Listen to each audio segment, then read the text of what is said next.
Hey everyone, how's it going? This is Waj, and this is going to be my all-encompassing iPhone 6 Plus review. I've used the iPhone 6 Plus over here for a couple of weeks now. It's been a really interesting journey, and I am here to share my honest opinions and experiences with the 6 Plus. So hopefully that will give you some kind of determination to figure out whether this thing is really just an oversized, overpriced iPhone 6, or if it's really worth your hard-earned money. Now, back in 2007, the world of consumer electronics completely changed. Apple created a device that made mobile computing and communication so easy that even your grandmother could use it. And fast forward 7 years later, we now have the 6 Plus, which actually, from a design cue standpoint, borrows a lot of things from that great original iPhone. Now, in terms of the form and design of the 6 Plus, it's really a giant compared to what you're used to with most typical iPhones of the past generation. And if you're used to something like an iPhone 5 or even a 4S, it's not hard to believe to think of this thing coming from a different planet. And you may be asking yourself that important question is the iPhone 6 Plus too big? Is it too big to be an iPhone?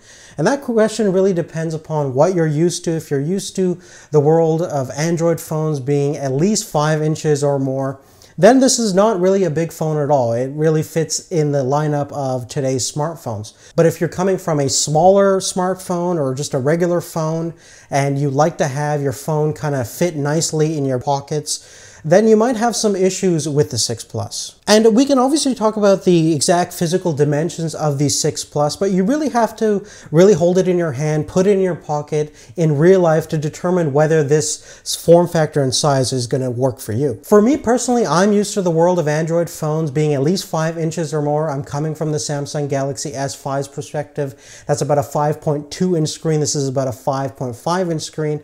And physically, they're not a massive difference. The amount of space I have in my pocket to fit a Samsung Galaxy S5, it's not that much of a stretch to fit this thing in my pocket as well. So for me, it's not that big of a deal, and the size works. Now, looking at the design of the 6 Plus, I do have to admit that it's not as well thought out as last generation's iPhone 5S. The 5S was made extremely well.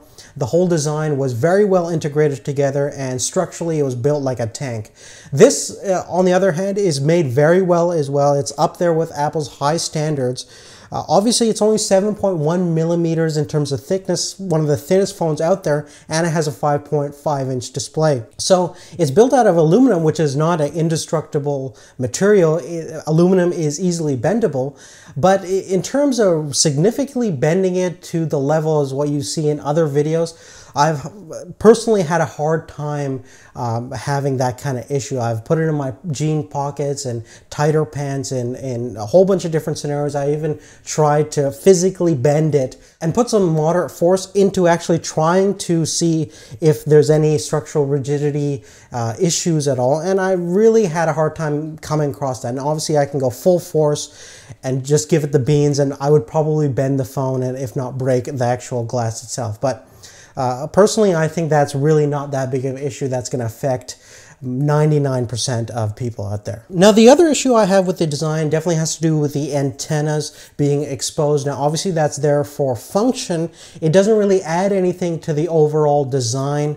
It doesn't really give it a unique flair or even a unique look. It's certainly there because of its function. And I'm sure Apple could have worked harder and integrated a more seamless system for their antennas to kind of hide that, and it will look pretty sleek if you didn't have to worry about these dang lines at the back of the phone, which certainly is not the biggest issue. What is a bigger issue is the 3 to 4 millimeter protruding camera at the back. Now, this obviously from a look standpoint is not as seamless as the older generation iPhone, which was completely flat. But from a practical standpoint, if you lie the phone flat on the table, that front element of the lens is always going to make contact with whatever surface. So in the future, you might have issues with scratching that front element, and that could damage the lens and possibly even affect the image quality of the camera. Ergonomically, though, this phone is really wonderful to hold in the hand. Even though it's a larger size, because the back and front edges are completely and very nicely rounded. It feels very comfortable. I would prefer this kind of rounded shape rather than the square shape that you found in the last generation iPhone. It definitely feels better in the hand. Now, because of the large size of the overall screen and the form factor of the display, if you double tap on the home button, it will enable the one-hand operation mode on the 6 Plus, which is nice. It basically drops down the top portion of the screen to basically make it more accessible to your thumb, which is excellent for accessing the top part of the screen. But the width of the phone is still 77.8 millimeters, which is quite wide. It's wider than obviously any other iPhone that you've come across.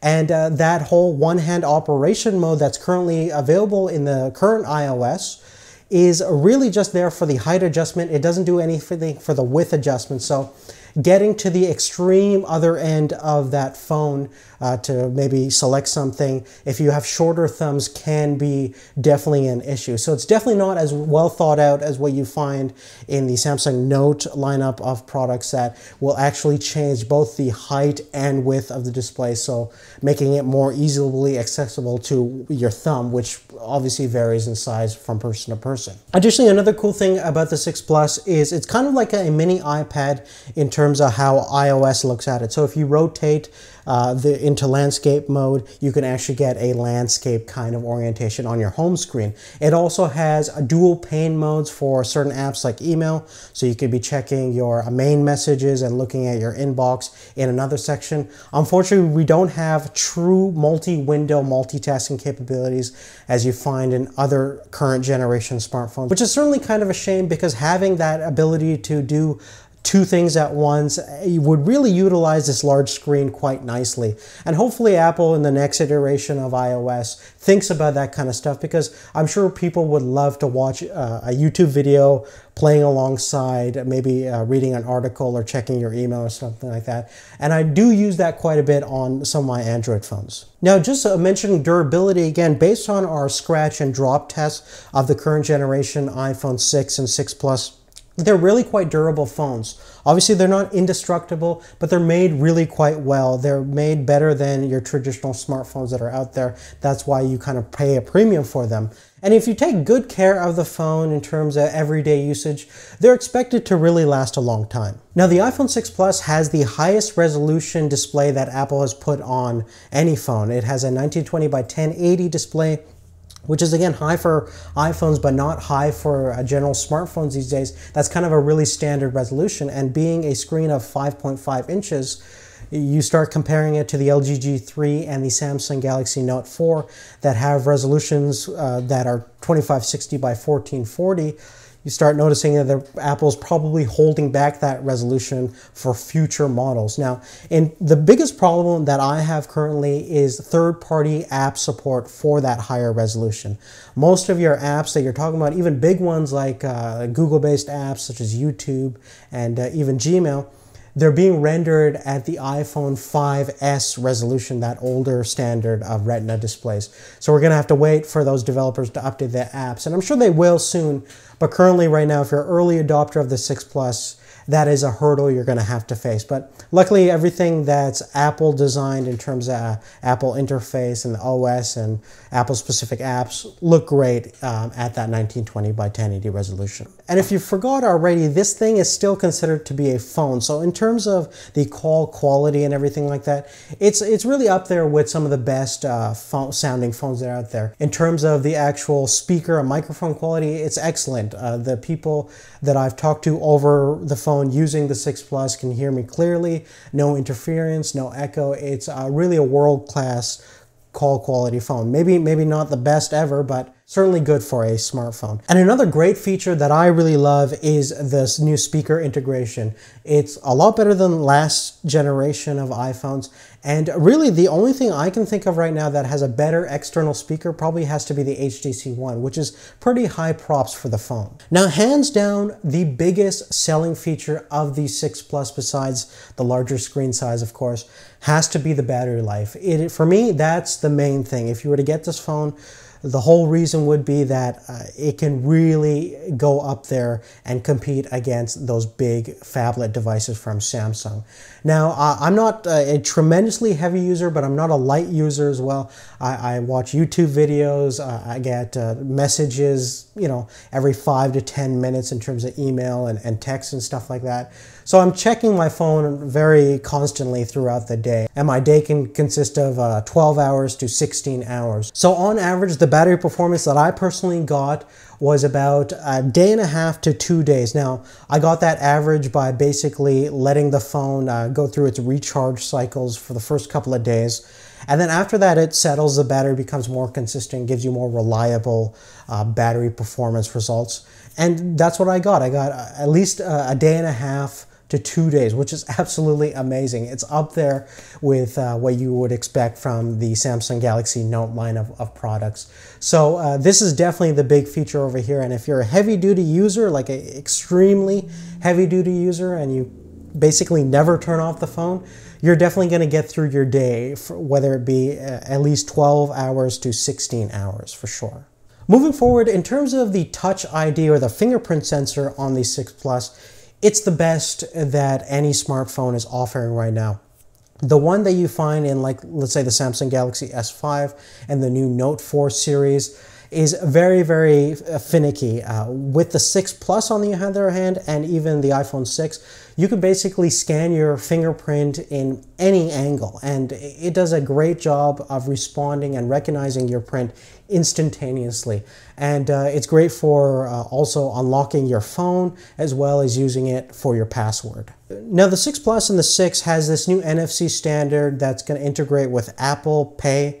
Now, here in Canada and a lot of different places all around the world, no merchants or established stores have really accepted and are compatible with the Apple Pay technology. And obviously that'll come over time, so I can't really give you my opinion on it because I haven't used it.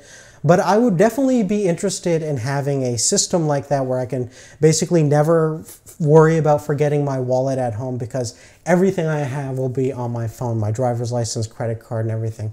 Now, obviously, that's kind of a plus and convenient for me, but it's also a danger for me because I'm sure there's hackers and people who want to steal my identity, and just having it in one thing makes me more vulnerable than anything else. And this is certainly going to be interesting as we move forward, and I would definitely love to hear your thoughts about it. Now, let's talk about iOS 8 over here, which is a huge part of the smartphone. You're going to be using that OS, and you're going to forget about all the physical things that we're talking about.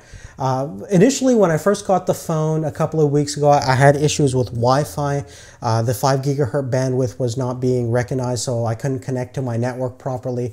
It got patched, and obviously with early adopters of the new OS, there's always going to be bugs and things like that. So always be careful when you're upgrading to that. Now, one of the standout features of the new OS is that now you can send and receive audio and video messages in your Messages apps, which is definitely kind of convenient if you want to basically send a little clip, video or audio. Obviously, you can still do photos, but that's kind of a feature that not a lot of other OSs have right now. One issue that a lot of people have, including myself, is they don't like Apple's standard keyboard. They usually upgrade to SwiftKey and things like that, which has swipe to type.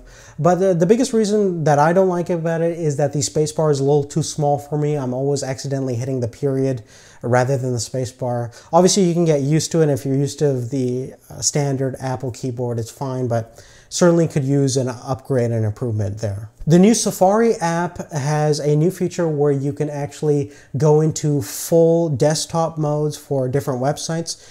This works sometimes, but it doesn't work as well as the Chrome app.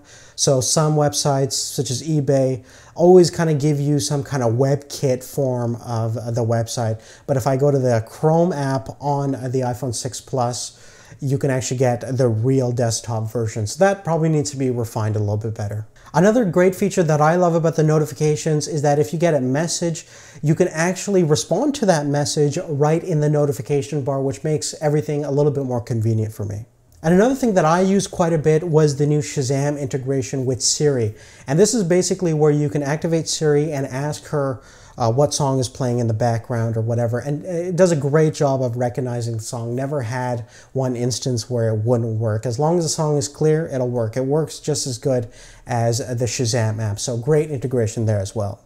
Now moving on to cameras, the front-facing camera of this 6 Plus is really the same camera that you've seen in previous generation across a couple of years of iPhone. So nothing really too special there. Still a 1.3 megapixel FaceTime camera, 720p video. Good overall in terms of video conferencing, but I wish there was some sort of improvement in terms of better picture quality and better video, and I'm sure we'll find that soon enough in the next generation of iPhones. But obviously the big improvements to the rear-facing camera hasn't really been done in terms of resolution. It's really the features. You now have a phase detection autofocusing mode, which makes focusing in low light conditions a lot faster. It also makes focusing and taking pictures a lot faster and streamlined as well. And even though the camera is still 8 megapixels, I do have to admit that this whole megapixel race between the cameras is really not that big of a deal. The quality of the photos, of the 8 megapixel photos you get from the 6 Plus is really quite tremendous. It is really one of the best smartphones out there for the rear-facing camera.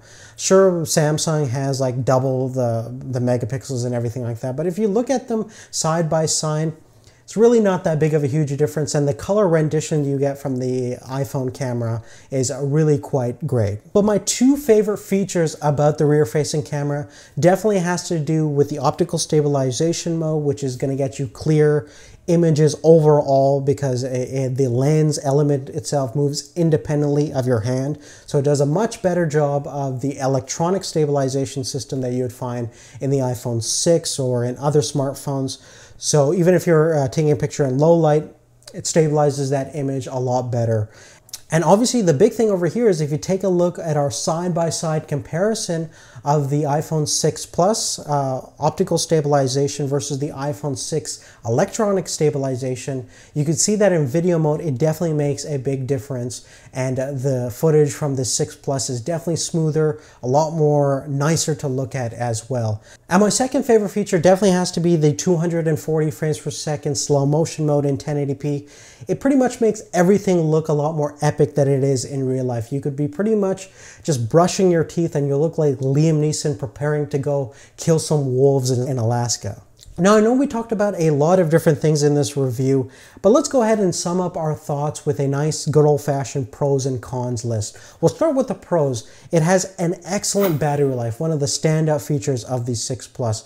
The internal specifications, that new A8 dual-core processor is the fastest available right now in a mobile smartphone. It has a great rear-facing camera, excellent in terms of video, excellent in terms of photos. And lastly, the display looks vibrant and amazing in pretty much every single lighting condition. Now, my cons are going to be that it is a lower resolution screen compared to what's available in the world of smartphones right now. 1920 by 1080 could definitely be higher because of that larger 5.5-inch screen size.